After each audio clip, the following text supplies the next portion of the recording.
Hoy vamos a hablar de la otra modernidad, sus principios y contradicciones, pero nos resulta importante primero rescatar que la modernidad nació en Europa. El autor, Eduardo Brunner, hace referencia a que esto no está ni bien ni mal. El problema aquí es que ha tenido que transformarse en eurocéntrica. Y pareciera que las condiciones de las posibilidades históricas, políticas, filosóficas, culturales que dieron lugar a la modernidad constituyeron una excepcionalidad europea, algo así como un producto de exportación. En nuestro caso, a partir del descubrimiento, a lo que luego se llamaría América, y en consecuencia de ello, surge una subordinación de una región a la otra.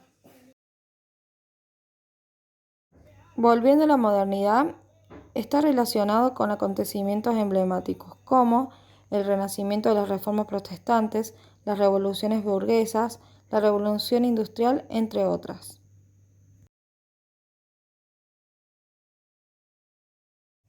Todo lo mencionado anteriormente constituye la totalidad compleja que se denomina modernidad.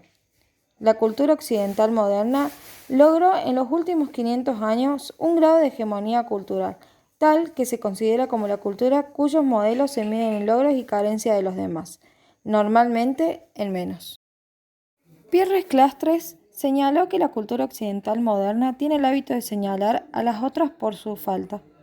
Pero si esto fuese al revés, sociedades no sin, sino contra el Estado, sociedades no sin, sino contra la producción excedente, y algo similar propone Carlos Siberi, cuando postula no calificar las sociedades por la falta o el retraso, sino por la coronación de un proceso que conduce desde las relaciones imagen-palabras más simples a verdaderas y propias artes no occidentales de la memoria.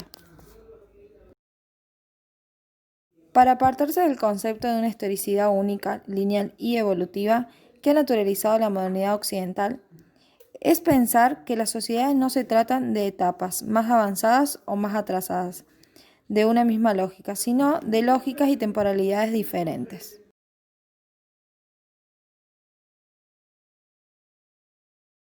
La modernidad es un concepto que se cubre con la emergencia del modo capitalista. El capitalismo es el primer modo de producción de la historia que se vuelve mundial. La colonización es un factor decisivo en la propia conformación de la modernidad. Dicha colonización tuvo tres enormes consecuencias interrelacionadas. Esas tres consecuencias fueron: la primera, la detención de los procesos de desarrollo autónomo de las sociedades colonizadas; la segunda, la incorporación violenta y subordinada de esas sociedades a la lógica de la acumulación mundial de capital para beneficio de las clases dominantes europeas; la tercera es la invisibilización y la fagotización de las historias diferenciales y o los ritmos temporales distintos de esas sociedades en la linealidad llamada progreso. Entonces, la modernidad no es una exportación occidental a las sociedades atrasadas, porque como dijimos anteriormente, no son sociedades atrasadas, sino son sociedades con lógicas y ritmos diferentes a Europa. Un ejemplo de todo esto es la Revolución Haitiana, el hecho insólito de ser la primera y la única revolución de esclavos que logró vencer y tomar el poder para poder decretar la disolución de la esclavitud y fundar así una nación libre e independiente de América Latina. La Revolución Haitiana hace una contribución significativa a la modernidad política, que ha quedado exclusivamente identificada con la Revolución Francesa. La época de lucha de los ex esclavos, la época en la que Napoleón Bonaparte restaura la esclavitud francesa, pero que en Haití sus tropas sufren la derrota más vergonzosa. Es una época en la que se consagra los principios de libertad individual, la igualdad y la fraternidad, pero cuya base económica es la esclavitud, el genocidio y el etnocidio, documento de civilización y documento de barbarie.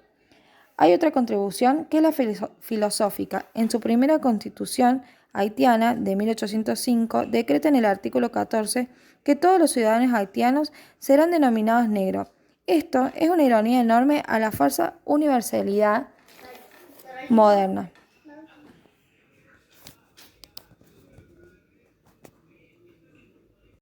Esto genera una enorme discusión que se instala hasta en la agenda europea. La discusión se trataba sobre la esclavitud y la negritud que atraviesa todo el siglo XIX y sobre todo en el siglo XX. A través de la historia de la modernidad, el negro fue contribuido como una especie de otro exótico, como si no hubiese tenido nada que ver con la construcción de la modernidad. Y en el peor de los casos, está supuesto como un racismo que también inventó la modernidad, con el cual tiene que ver mucho con la esclavitud. Se trata de mostrar que lo que llamamos la modernidad es una versión eurocéntrica sujeta a una teoría de la temporalidad evolucionista, etopista y progresista. Esta versión postula una suerte ideológica de transparencia, en la que la modernidad proyecta sus luces sobre la oscuridad. Hace la crítica de que la ideología implica develar una historia que presenta ser tan clara, demostrar que la conformación de la modernidad supone un conflicto de historicidades y ritmos temporales y contrapuestos. Y por último, cabe destacar que es importante tener en cuenta aquí el valor del color negro como nudo metafórico en la historia de la modernidad, que es constitutivamente colonial y sirve para problematizar y cuestionar críticamente las pretensiones de la falsa universidad de aquella modernidad.